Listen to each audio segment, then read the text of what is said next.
প্রশ্ন বলছেন, আসসালামু আলাইকুম শেখ ওয়ালাইকুম রহমতুল্লাহ, বাণিজ্যিক ব্যাংকগুলোর মধ্যে এখন শরিয়া বোর্ড চালু করা হয়েছে। এরা অনেক চতুর, এরা সব রকমের কাস্টমারকে ধরে রাখতে চায়। জি, এদের চালাকির অনিষ্ট থেকে আপনি নিজেকে বাঁচাবেন। যার মধ্যে টাকা ফিক্সড ডিপোজিট রাখে এবং তারা সেই টাকা ব্যবসার খাতে বিনিয়োগ করে, যে মুনাফা আছে তা সুদ হিসাবে গণ্য হবে কি? তারা সবসময় মুনাফা দেয়, কখনো লস দেখায় না।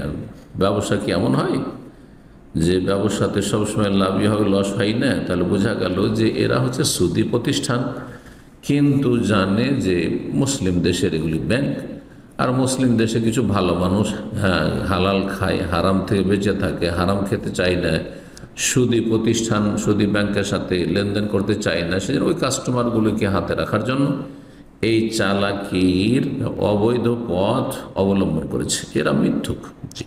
সুতরাং এদের সাথে কোনো রকম লেনদেন করা জায়েজ নয়, কারণ এদের কারবারই হচ্ছে সুদের।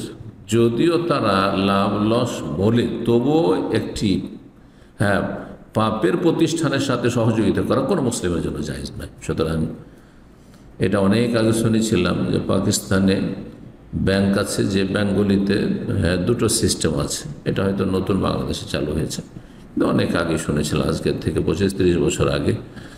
একটা হচ্ছে সুদী সিস্টেম, আপনি টাকা রাখতে পারেন, আর একটা হচ্ছে প্রফিট অ্যান্ড লস। জি, লাভ লসের শরিকের শর্তে আপনি তাতে টাকা রাখতে পারেন। এই রকম ব্যাংকের সাথে আদান প্রদান করা মোটেই জায়েজ নয়। সেই যুগে বিজ্ঞ ওলামায়ে কেরাম ফতোয়া দিয়েছেন, হারাম।